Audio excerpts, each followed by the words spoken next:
다 함께 매일 드리는 기도로 6월 19일 목요일 새벽 예배를 시작하겠습니다.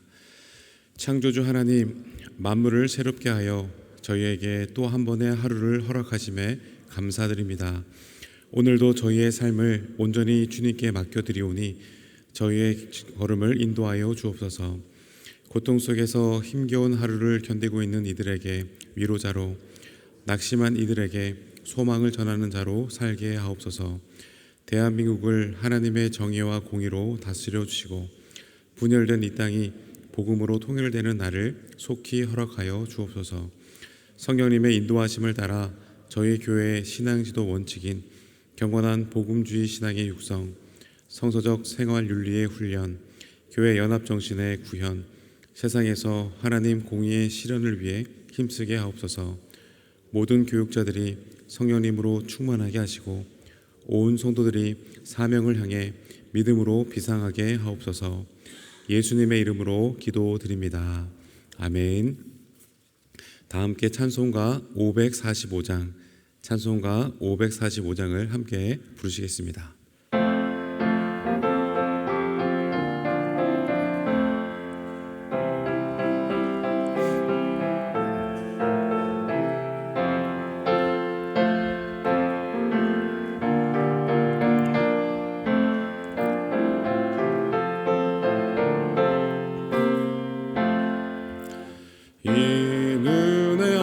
증거하니 배어도 믿음만을 가지고 선을 걸으며 이 귀에 아무 소리 아니 들려도 하나님의 약속 위에 서리라. 걸어가세 믿음 위에 서서 나가세 의심 버리고 걸어가세 믿음 위에 서서 눈과 귀에 아무 증거 없어도 이 눈이 보기에는 어떠하든지 이미 얻은 증거대로 늘 믿으며 이 맘에 의심 없이 살아갈 때에 우리 소원 주 안에서 이루리. 걸어가세 믿음 위에 서서 나가세 의심 버리고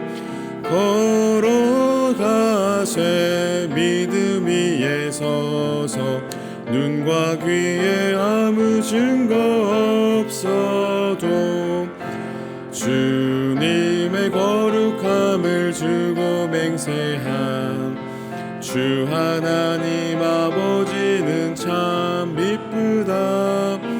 그 귀한 모든 약속 믿는 자에게 능치 못할 무슨 일이 있을까.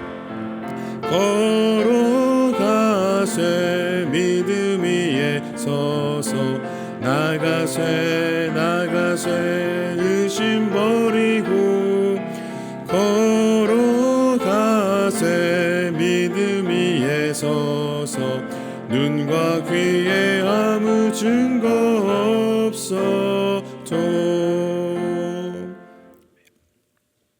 오늘 함께 읽을 오이코스 말씀은 시편 52편부터 59편까지의 말씀이고 그 가운데 오늘 저희들은 시편 52편 7절에서 9절까지의 말씀을 함께 읽겠습니다. 시편 52편 7절부터 9절까지의 말씀을 저와 여러분들이 한 절씩 교독하시고 마지막 9절 말씀은 합독하겠습니다. 이 사람은 하나님을 자기 힘으로 삼지 아니하고 오직 자기의 재물의 풍부함을 의지하며 자기의 악으로 스스로 든든하게 하던 자라 하리로다.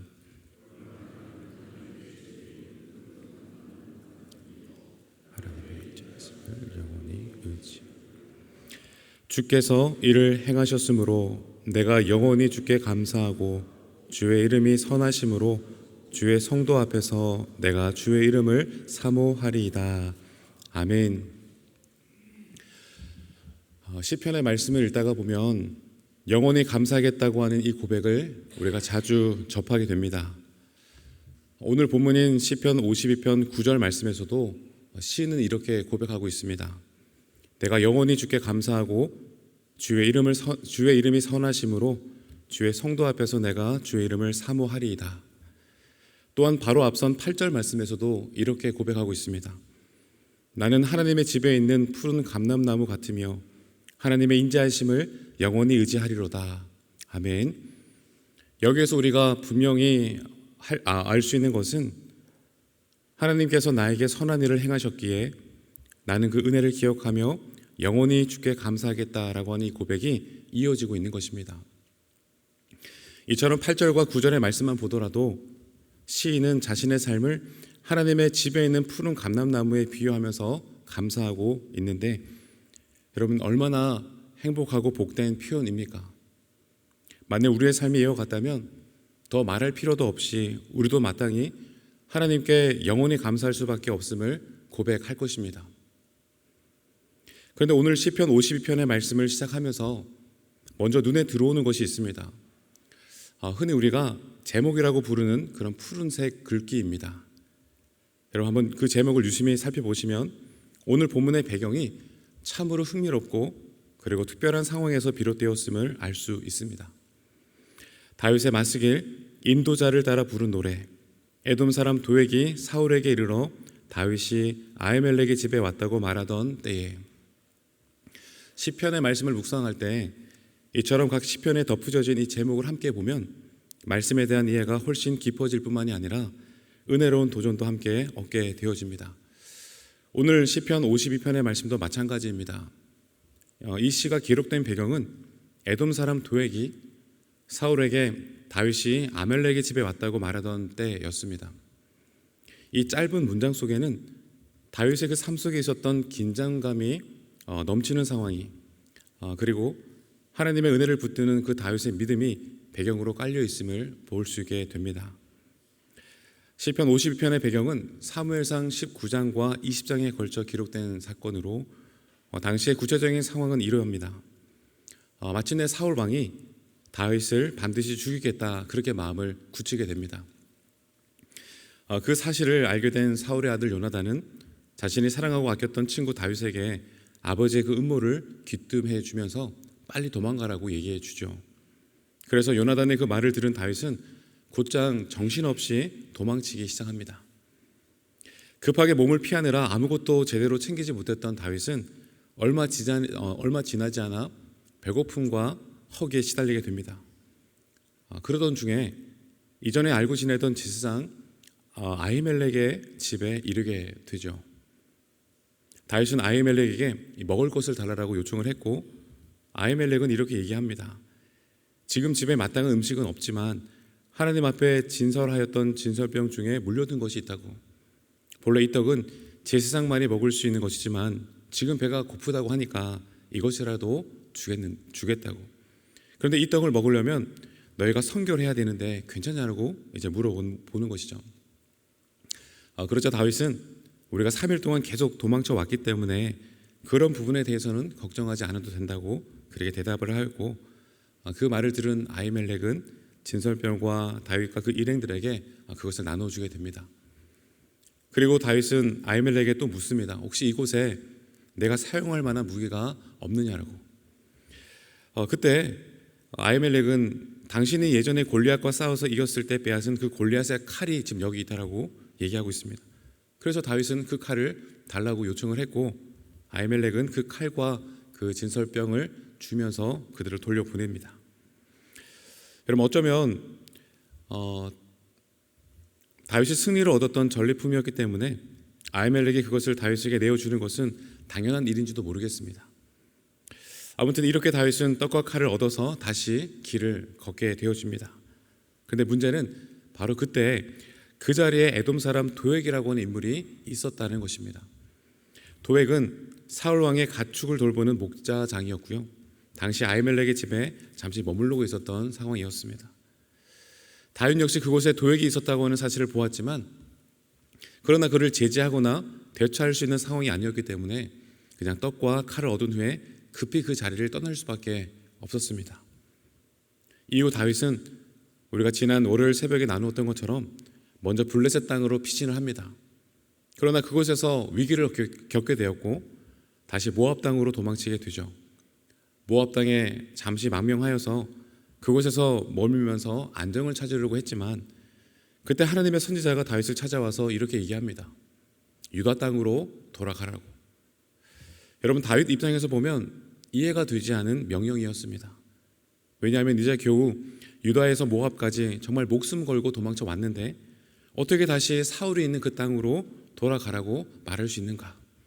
그와 같은 생각이 들 수밖에 없는 명령이었습니다. 그러나 하나님의 그 선지자의 말씀 앞에 다윗은 결국 순종함으로 그렇게 다시 유다 땅으로 사울 왕이 있는 그 땅으로 이제 들어가게 됩니다. 다시 다윗이 유다 땅으로 돌아오자 그 소식이 사울의 귀에 들리게 된 것이죠. 그래서 사울은 신하들을 모두 불러놓고 분노를 폭발시킵니다. 다윗 하나 잡지 못해서 왜 그를 자꾸 방치하고 있냐라고, 너희들은 지금 무엇을 하고 있냐라고 그동안 쌓여왔던 그런 불편한 감정을 폭발시키는 것이죠. 사울의 광기 어린 분노가 신하들을 향해 있을 때 그 자리에 있었던 도액이라고 하는 사람이 이렇게 얘기를 합니다. 제가 전에 아히멜렉이 다윗에게 떡과 칼을 주는 것을 내가 보았노라고. 도액의 이 말 한마디에 사울은 더 격분하게 되었고 아히멜렉과 그 집안의 모든 사람들을 잡아오라고 명령을 합니다. 그리고는 이렇게 그들에게 묻습니다. 너희가 어찌하여 나를 배반하였느냐라고, 왜 다윗을 도와주었냐라고 그렇게 추궁을 합니다. 아히멜렉은 적지 않게 당황을 합니다. 사실 아히멜렉은 당시 상황을 전혀 알지 못했었고 게다가 다윗은 사울의 사위일 뿐만이 아니라 왕의 신임을 받는 장수가 아니었겠습니까? 그래서 얘기하기를 그저 다윗이 요청해서 내가 떡과 칼을 내어준 것뿐입니다. 그러나 사울은 그 말을 듣지 않았고 결국 모두 죽이라고 명령을 하게 됩니다. 그러나 왕의 군사들은 그 제사장의 옷을 입고 있었던 그들을 차마 죽일 수가 없어서 머뭇거리고 있을 때 오늘의 말씀에 그 도액이 나서게 되는 것이죠. 그가 칼을 들어서 제사장을 다 죽였고요. 심지어는 그 성읍의 사람들까지 모두 다 죽이고 맙니다. 그때 아비아델이라고 하는 단 한 사람만이 도액의 칼날을 피해 살아남아 도망치게 되었고 다윗을 찾아와 그 모든 일을 이제 전하게 됩니다. 여러분, 그 소식을 다 들었던 다윗의 마음이 얼마나 무거웠겠습니까? 아히멜렉의 그 집에 들렀던 자신의 그 행동이 이러한 참혹한 결과를 불러왔다고 하는 그 사실 앞에서 다윗은 깊은 죄책감과 슬픔을 느꼈을 것입니다. 여러분, 그런데 그와 같은 상황에서 오늘 다윗은 시편 52편 8절과 9절의 이 말씀을 고백하고 있는 것이죠. 여러분, 눈으로 다시 8절과 9절의 말씀을 보십시오. 그렇게 굉장히 깊은 죄책감과 슬픔 가운데 있었던 그 상황 가운데 다윗은 이렇게 고백하고 있는 것입니다. 내가 하나님의 집에 있는 푸른 감람나무 같으며 하나님의 인자하심을 영원히 의지하리로다. 내가 영원히 주께 감사하리이다. 여러분, 겉으로 보기에는 굉장히 아름답고 믿음 가득한 고백처럼 보입니다. 그러나 이 고백이 나온 그 배경을 생각해 보게 될 때면 우리는 이 고백이 얼마나 절절한 절망 속에서 나온 것인지를 우리는 알 수 있게 됩니다. 다윗은 이렇게 말하는 것이죠. 나는 이제 도망칠 집이 없습니다. 이제 어느 누구도 나를 받아주려고 하지 않고 어느 누구도 내 편이 되어주려고 하지 않습니다. 내가 설 수 있는 곳은 어디에도 없습니다. 오직 하나님의 집에서만이 나는 설 수 있는 것이고 오직 하나님만이 나의 피난처가 되십니다. 나는 푸른 감람나무처럼 하나님의 그 집안에 머물고 싶습니다. 하나님의 그 인자하심만이 나의 유일한 의지가 됩니다. 아무도 나와 함께하고 있지 않지만 하나님만은 나의 편이 되어주십니다. 여러분, 바로 이것이 다윗이 처해 있었던 그 현실이었고요. 오늘 우리가 읽었던 시편 고백 속에 담긴 진정한 삶의 다윗의 자리였던 것입니다. 여러분, 다윗이 하나님 앞에 이와 같은 신앙의 고백을 드리기 이전에 먼저 1절부터 7절까지의 말씀을 보시면 다윗은 먼저 도액에 대해서 이야기하고 있는 것을 볼 수 있게 됩니다. 여러분, 1절 말씀을 한번 눈으로 보시겠습니까? 포악한 자여, 내가 어찌하여 악한 계획을 스스로 자랑하는가? 하나님의 인자하심은 항상 있도다. 이 말씀은 이런 뜻입니다.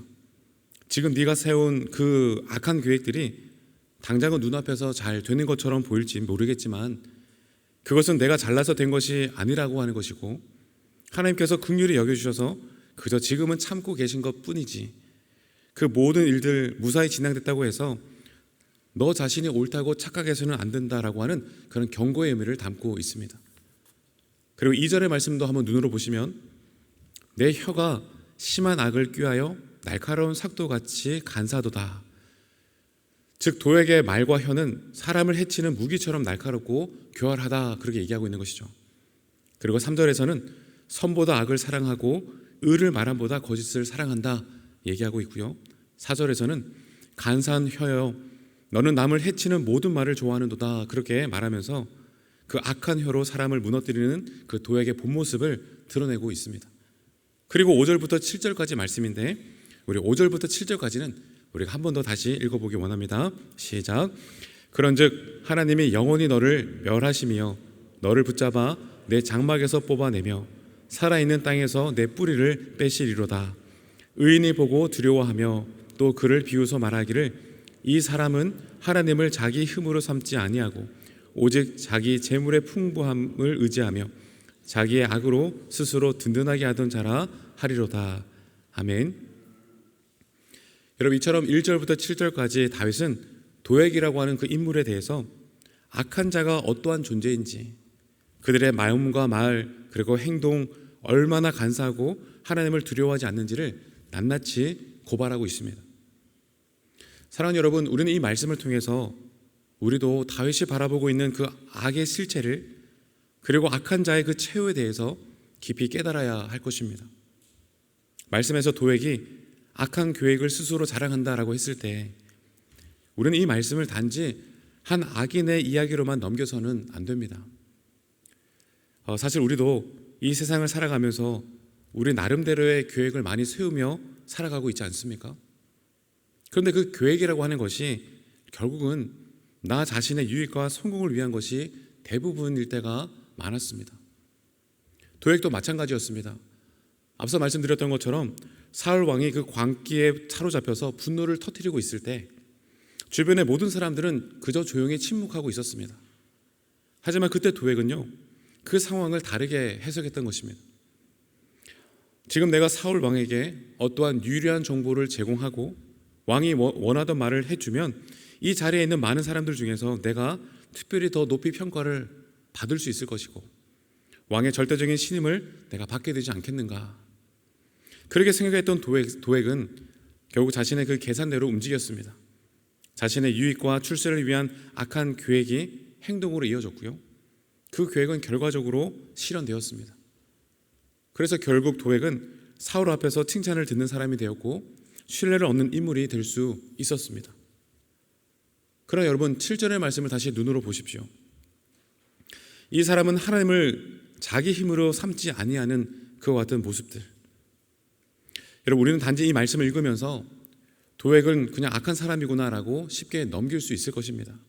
그러나 우리가 조금만 이 말씀을 들여다보면요 그의 모습이 완전히 우리하고는 무관하지 않다라고 하는 것을 발견하게 됩니다. 도액은 분명 악한 선택을 했습니다.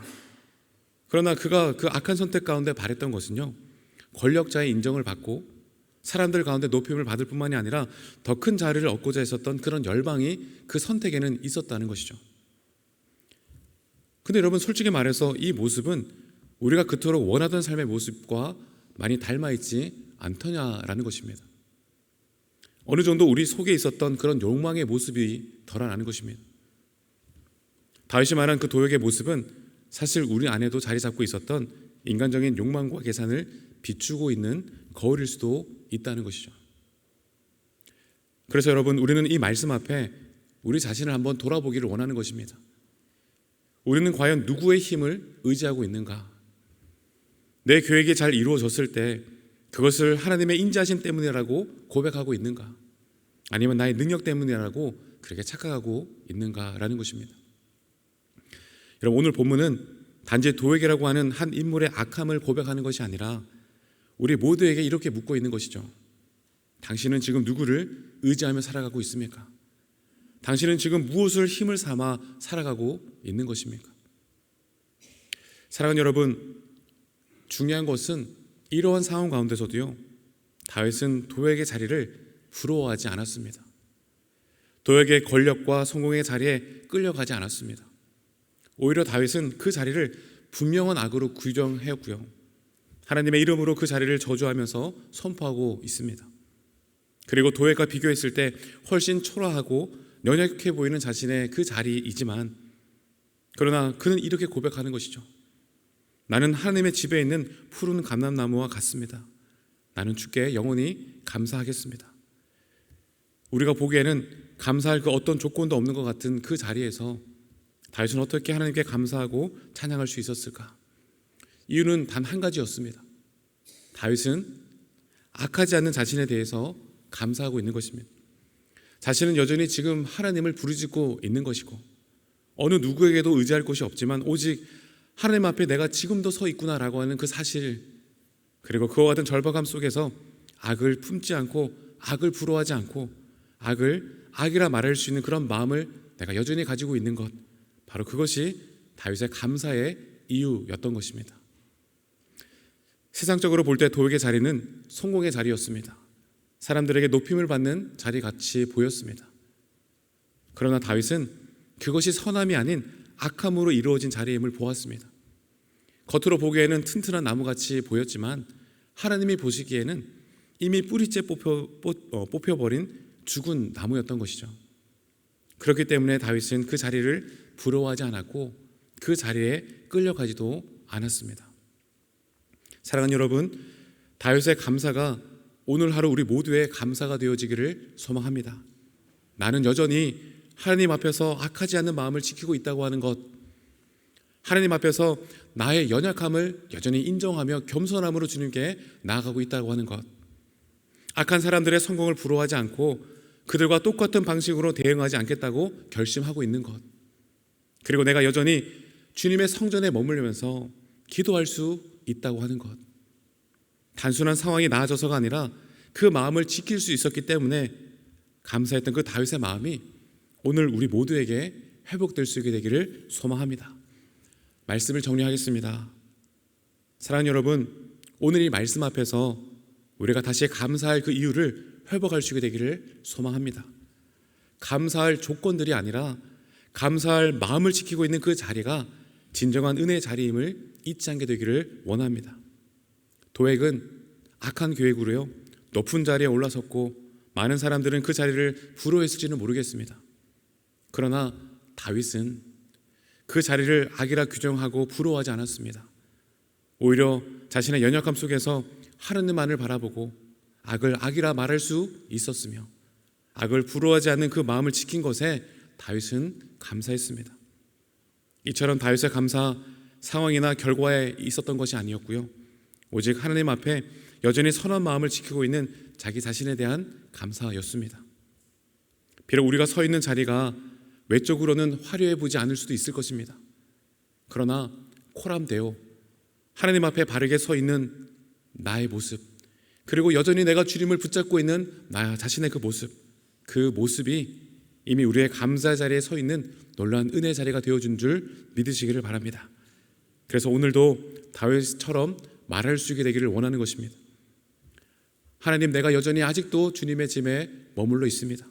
내가 아직도 주의 인자하심을 바라보고 있고 주께서 내 마음을 지켜주셨기에 내가 여전히 악을 품지 않게 되었습니다.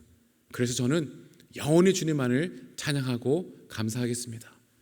여러분, 이와 같은 감사가 넘치는 복된 목요일 귀한 하루 될 수 있게 되기를 주님의 이름으로 축원합니다. 기도하겠습니다. 사랑과 인자가 풍성하신 아버지 하나님, 이 새벽 저희들의 잠든 영혼을 깨워주시고 주님의 성전으로 불러주심에 감사를 드립니다. 오늘도 하나님을 바라보는 마음으로 하루를 시작하게 하시니 또한 주님 너무 감사합니다. 저희가 살아가는 이 세상에는 겉으로 보기에는 형통하고 성공한 듯 보이지만 그 마음에 악을 품고 교만과 이기심으로 살아가는 모습들 참 너무나 많이 있습니다. 어쩌면 저희도 모르게 그 화려한 자리와 눈에 보이는 결과들을 부러워하며 마음을 빼앗길 때가 있었음을 또한 고백합니다. 하지만 아버지 하나님, 오늘 다윗의 그 고백을 통해 다시금 진리를 붙잡습니다. 하나님, 저희가 도액의 자리를 부러워하지 않게 하여 주옵시고, 겉으로 드러나는 높음보다 하나님 앞에 낮아지고 선한 마음을 지킬 수 있는 그 자리를 더 귀히 여길 수 있도록 인도하여 주옵소서. 그래서 오늘 하루 다윗처럼 하나님 앞에서 악을 품지 않고 내 안에 선한 중심을 잃지 않고 살아갈 수 있는 우리 모두가 되게 하시고, 그러함으로 감사할 수 있는 우리 모두가 되게 하여 주시옵소서. 사람이 아닌 하나님을 의지하며 하나님의 집에 그 푸른 감람나무처럼 늘 서 있는 우리 영락의 모든 권속들 되게 하여 주시옵소서. 그래서 오늘 하루도 우리가 영원히 감사할 수 있는 그 이유가 당장 눈에 보이는 환경과 상황이 아니라 오직 하나님 앞에 바르게 서 있다고 하는 그 사실 때문에 우리가 더 감사할 수 있는 제목 되게 하여 주옵시고, 그 어떠한 상황 속에서도 하나님만을 나의 힘이시고 나의 도움이시고 나의 노래가 되심을 믿고 오늘도 담대히 또한 나아갈 수 있는 우리 모두가 되게 하여 주시옵소서. 아버지 하나님, 오늘도 주님께서 우리보다 몇 걸음 앞서서 가장 선한 길로 우리 모두를 이끌어 주실 것을 믿고 주님 안에 우리의 생각과 마음을 지키며 그 믿음의 중심이 흐트러지지 않는 가운데 오직 주님의 기쁨 되어지는 삶 살아가는 우리 영락의 모든 성도님들 다 되게 하여 주시옵소서.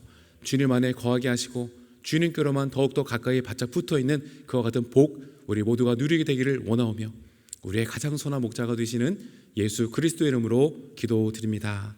아멘. 이제 다 같이 작은 소리로 합심하여 기도하겠습니다. 먼저 주신 말씀으로 기도하겠습니다. 주님, 저의 삶의 형편이나 눈에 보이는 결과보다 하나님 앞에서 악을 품지 않고 선한 마음을 지킬 수 있도록 인도해 주시고, 그러나 나는 늘 하나님을 의지하는 그 마음으로 인해 감사할 수 있게 하여 주옵소서. 6월 19일 주간 기도 제목으로는 영락에 속한 교육기관들, 교회 부설 어린이집, 영락유치원, 신당 5동 어린이집, 영락 중고등학교, 영락의료과학고등학교, 대강 초중고, 보성 여중고의 학생들이 하나님을 경외하는 믿음을 가질 수 있도록 김경신 선교사님과 고금자 선교사님의 가정과 사역을 위해 여러분 기도해 주시고 개인 기도 제목으로 기도하시고 돌아가겠습니다. 이제 합심으로 기도하겠습니다. 하나님 아버지, 은혜를 감사합니다. 오늘은 시편 52편의 말씀을 함께 묵상하였습니다. 하나님, 도액의 그 자리가 우리가 볼 때에는 참 부러워했던 자리이기도 했습니다. 많은 사람들에게 칭찬을 받고 높아 보이고 무언가를 할 수 있을 것만 같은 그 자리에 서 있는 그 도액을 우리가 부러움의 마음으로 바라볼 때도 많이 있었습니다. 그러나 하나님, 다윗은 그 악한 자의 그 형통을 부러워하지 않았습니다. 그러나 나는 오직 하나님만을 의지하겠노라, 주님의 집에만 내가 거하겠노라.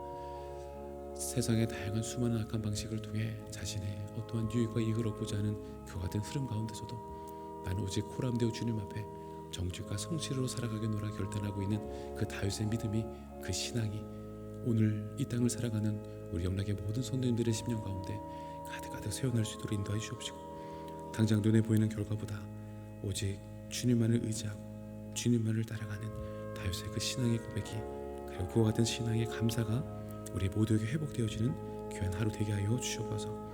하나님, 우리 영락교회에 속한 교육기관들이 많이 있습니다.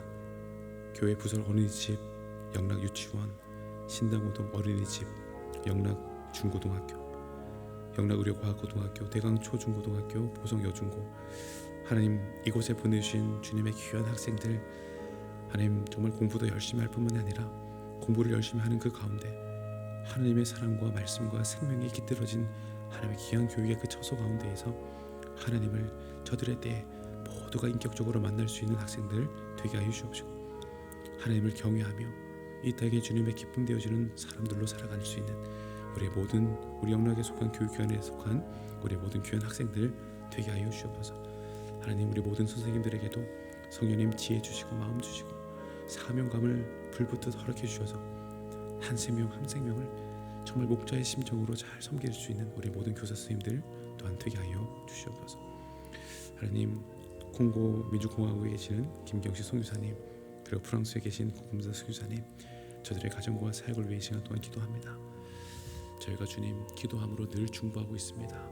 하나님, 그곳에 보내주실 때의 그 첫 마음, 첫 사랑, 그 첫 열정, 마지막 순간까지 잃어버리지 않게 하시고 성령님 사도 바울에게 허락하셨던 성령 충만함으로 땅 끝까지 거침없이 담대하게 한결같이 주님의 그 복음을 증거하는 우리 귀한 선교사님들 다 되어서 그 지역을, 그 땅을, 그 백성들을 주님의 품으로 돌아오게 하는 하나님의 귀한 복음의 통로로서의 사명 감당할 수 있도록 주님 역사하여 주옵소서.